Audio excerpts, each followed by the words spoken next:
नमस्कार दोस्तों, स्वागत है आप सभी का सरकारी अध्यापक के इस YouTube चैनल पर। दोस्तों, उम्मीद करता हूं कि आपका जो सीटेट एग्जाम है वो बहुत अच्छा जा रहा होगा, आपकी तैयारी बहुत अच्छी हो रही होगी। सीटेट के एग्जाम में थोड़ा सा पैटर्न समझ में आने लगा है कि किस तरह के टॉपिक्स को ज्यादा पूछ रहा है, किन किन टाइप के जो टॉपिक हैं उनसे प्रश्न पूछे जा रहे हैं, उनका जो पैटर्न है वो क्या है। तो थोड़ा थोड़ा सा समझ में आने लगा है। आज के एग्जाम में जो भी प्रश्न पूछे गए हैं वो प्रश्न मैं आपके साथ डिस्कस करूंगा। प्रीवियस जो पहले एग्जाम हुआ है उसमें जो प्रश्न पूछे गए हैं, तो सिमिलर टॉपिक, सिमिलर पैटर्न यहां पर थोड़ा सा मुझे समझ में आ रहा है। तो जो टॉपिक आज के एग्जाम में पूछे गए हैं उनको डिस्कस करूंगा, जो प्रश्न पूछे जा रहे हैं उनको डिस्कस करूंगा। और आपके सीटेट एग्जाम में, आने वाले सीटेट एग्जाम में दिसंबर में और जिनका जनवरी में है, उनके लिए जिस तरह के प्रश्न पूछे जा सकते हैं या फिर जिन जिन टॉपिक्स पर आपको ज्यादा फोकस करना है वो हम आज की वीडियो में डिस्कस करेंगे। ठीक है, तो आज मैं आपको बताता हूं कि किस किस तरह के प्रश्न पूछे जा रहे हैं और आपको क्या पढ़ना है इसके आगे, जिससे एज इट इज प्रश्न आपके एग्जाम में फंस जाएं। जो टॉपिक से ज्यादातर प्रश्न पूछे जा रहे हैं उस टॉपिक पर ऑलरेडी मैंने वीडियो बना दी है। मैं इस वीडियो के डिस्क्रिप्शन में उनका लिंक डालूंगा। उन वीडियोस पर ज्यादा फोकस करिएगा, उन वीडियोस को ज्यादा देखिएगा। ठीक है, तो चलिए शुरुआत करते हैं, देख लेते हैं। देखिए, ये सदाबहार वाला प्रश्न है, झूम खेती वाला। ये हर बार पूछा जाता है, हर बार के सीटेट में पूछा जाता है। तो झूम खेती कहां की जाती है? हर बार पूछा जाता है, मिजोरम में की जाती है। झूम खेती से संबंधित ईवीएस एनसीईआरटी समरी की एक मैंने स्पेशल वीडियो बनाई थी, मैराथन बनाई थी, उसमें झूम खेती के बारे में बताया गया है, उसको जरूर देखिएगा। झूम खेती से, अब ये तो पूछ ली उसने कि झूम खेती कहां पर की जाती है, तो राज्य का नाम उसने पूछ लिया। अब झूम खेती से संबंधित कुछ और पूछेगा। अब इतने सारे एग्जाम होंगे, जनवरी तक एग्जाम चलेगा। झूम खेती से 100% प्रश्न रिपीट होगा, लेकिन ये रिपीट नहीं होगा। रिपीट क्या होगा? झूम खेती की कुछ विशेषता पूछ सकता है, झूम खेती में क्या होता है वो पूछ सकता है। तो बड़ी ही डिटेल में मैंने बताया है, उस वीडियो को आप लोग जरूर देखिएगा। ठीक है, और एक प्रश्न पूछा गया था, पट्टा चित्रकारी किस राज्य में की जाती है? तो चित्रकारी, चित्रकला से संबंधित प्रश्न पूछे जा रहे हैं, है ना। दोनों शिफ्ट में पूछा गया है ना, दोनों डेट में पूछा गया है। तो ओडिशा से संबंधित है ये, है ना। इसके अलावा मधुबनी कला, मधुबनी पेंटिंग बिहार से संबंधित है। तो जो एनसीईआरटी ईवीएस में है, इसके अलावा ये सब चीजों पर और फोकस करिएगा। आर्ट एंड कल्चर, जो आर्ट एंड कल्चर से प्रश्न पूछे आ रहे हैं, आर्ट एंड कल्चर के जो भी टॉपिक हैं उन पर थोड़ा सा फोकस करिएगा। लिंगहू फेन, ये एक भोजन है, सांप का भोजन है जो कि हांगकांग में खाया जाता है। ये भी मैंने अपनी वीडियो में बताया है ना। अब देखिए, यहां का पूछ लिया तो आपसे कश्मीर का पूछ सकता है, नारियल, आपसे गोवा का पूछ सकता है। गोवा में जैसे नारियल के तेल में मछली खाई जाती है, कश्मीर में सरसों के तेल में मछली खाई जाती है। तो इस तरह के पूछ सकता है। अब उसने हांगकांग का पूछ लिया, अब आपसे केरल का पूछ सकता है, गोवा का पूछ सकता है और आपसे कश्मीर का भी पूछ सकता है, कहीं का भी पूछ सकता है। तो एनसीईआरटी ईवीएस से बहुत सारे प्रश्न आ रहे हैं, उनको आप जरूर देखिएगा। और जीन पियाजे से तो हर बार एक प्रश्न आ रहा है। जीन पियाजे की जो भी अवस्थाएं हैं वो पढ़िएगा, जीन पियाजे का सिद्धांत पढ़िएगा। कोहलबर्ग और वाइगोत्स्की की जितने भी वीडियोस बनी हैं वो जरूर देखिएगा। जीन पियाजे, कोहलबर्ग और वाइगोत्स्की से 100% एक प्रश्न आ रहा है, तो इनको आप जरूर पढ़ के जाइएगा। आज भी जीन पियाजे से जो प्रश्न आया था वो जीन पियाजे की जो अवस्थाएं हैं वहां से आया था। ठीक है, तो कोई भी सिचुएशन दे देगा।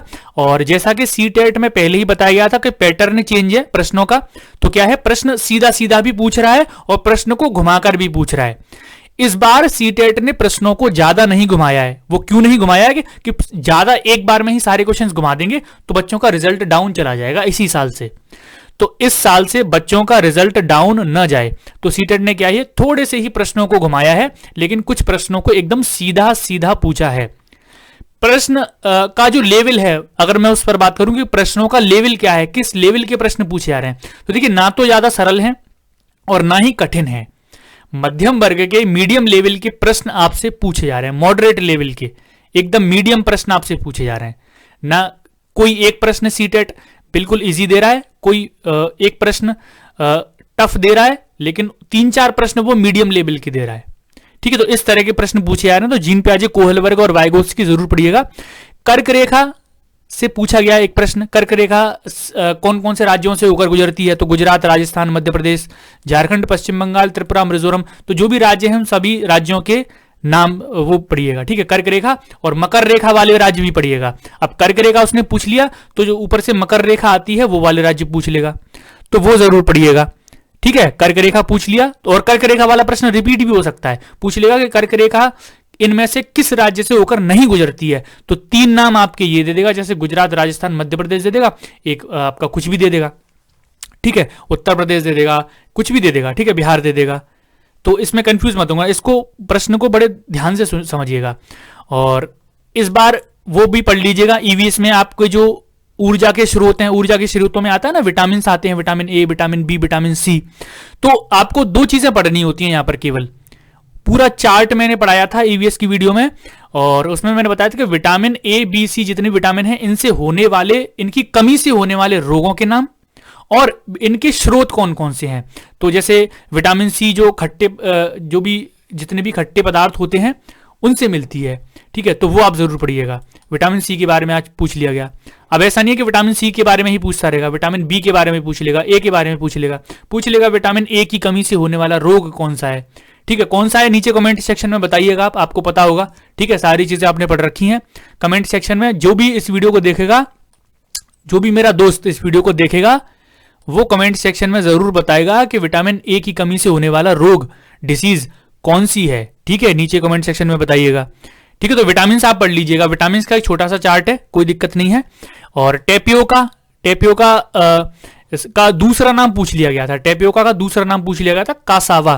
तो ऐसा नहीं है कि बिल्कुल इजी पूछ लेगा, जो टॉपिक आपने पढ़ा है सिलेबस में, बुक में, हो सकता है उस टॉपिक से ही प्रश्न पूछ ले, लेकिन उसमें थोड़ा सा अंदर जाके पूछ ले, तो थोड़ा सा अंदर जाके पूछ लिया उसने, ठीक है। तो लेकिन भोजन से संबंधित प्रश्न जरूर आ रहा है, लिंगहू फेन हांगकांग का आ गया, टेपियो का आ गया, भोजन से संबंधित प्रश्न आ रहा है, ठीक है। तो अपनी जो 6 थीम है, उन 6 थीमों को पढ़ के जाइएगा। अब हो सकता है आवास से संबंधित आ जाए, है ना, तो आवास से संबंधित भी आ जाएगा, इग्लू घर से संबंधित, जो इग्लू वगैरह टाइप के घर होते हैं वहां से आ जाएगा, बांस के घर, वो सारे आ जाएगा। और एक चीज हर एक पेपर में रिपीट हो रही है, आप इंडिया का जो मैप है, आप वो जरूर पढ़ के जाइएगा, ठीक है। तो इंडिया का जो भी मैप है आप जरूर उसको पढ़ के जाइएगा, राज्यों को देख के जाइएगा कि कौन से राज्य की सीमा किस राज्य से लगती है। ये हर बार एक प्रश्न पूछ रहा है, पूछ लेगा गुजरात से किस राज्य की सीमा नहीं लगती है, तो गुजरात से जिस राज्य की सीमा लगती है उनमें से 3 के नाम दे देगा, और एक से जो नहीं लगती है उसका नाम दे देगा। वो बोल देगा उत्तर प्रदेश राज्य से कौन से राज्य की सीमा नहीं लगती है, बोल देगा उत्तर प्रदेश से कितने राज्यों की सीमा लगती है, ठीक है, नेपाल से कौन से भारत के राज्यों की सीमा लगती है, ये भी पूछ सकता है ना। तो कुछ भी पूछ सकता है। ये प्रश्न तो काफी ज्यादा इसकी वो रहती है पॉपुलैरिटी पूछने की, कि पूछ लेता है कि जो नेपाल देश है उससे भारत के कितने राज्यों की सीमा लगती है। तो या तो नंबर पूछ लेगा या तो नाम पूछ लेगा। तो भारत का जो भी मैप है एक बार उसको ध्यान से पढ़ लीजिए, नीचे वीडियो में कमेंट सेक्शन में बता देना, मैं एक बार मैं पूरा मैप आपको पूरा भारत दर्शन करा दूंगा, ठीक है, सारे राज्यों का एक एक करके दर्शन करा दूंगा, आपको बता दूंगा कौन सा राज्य कहां है और कौन से राज्यों से प्रश्न ज्यादातर पूछे जाते हैं। ऐसा कुछ राज्य ऐसे हैं वहां से बिल्कुल कभी प्रश्न नहीं पूछा जाता किसी भी एग्जाम में, कुछ राज्य ऐसे हैं कि हर बार प्रश्न पूछा जाता है। जैसे जितने भी बहुत सारे एग्जाम होते हैं, तो ये जो नेपाल वाला है कि जितने राज्यों की सीमा लगती है उसको पूछा ही जाता है, पाकिस्तान से कितने राज्यों की सीमा लगती है ये पूछा ही जाता है, ठीक है। तो एक बार भारत के जो राज्य हैं उनका दर्शन करवा दूंगा, नीचे कमेंट सेक्शन में मुझे बता दीजिएगा, ठीक है। तो छोटा सा एनालिसिस था, किस तरह के प्रश्न आपके पूछे जा रहे हैं, किस तरह के प्रश्न आपसे पूछे जा सकते हैं उसका। तो इन टॉपिक्स पर अच्छे से फोकस करिएगा, पकड़ अपनी बनाई रखिएगा, यही प्रश्न बार बार रिपीट भी होंगे, ठीक है। हो सकता है आपकी शिफ्ट में रिपीट ना हो, दूसरी शिफ्ट में हो जाए, किसी और बच्चे की शिफ्ट में रिपीट हो जाए, लेकिन ज्यादातर इन्हीं से रिपीट होंगे, ठीक है। जितने भी मैथमेटिक्स वगैरह उनके सबके क्वेश्चन है, जैसे मुझे मिल जाएंगे आपके लिए वीडियो में बनाता जाऊंगा, ठीक है। मिलता हूं आपसे नेक्स्ट वीडियो में, अभी के लिए इतना ही, धन्यवाद।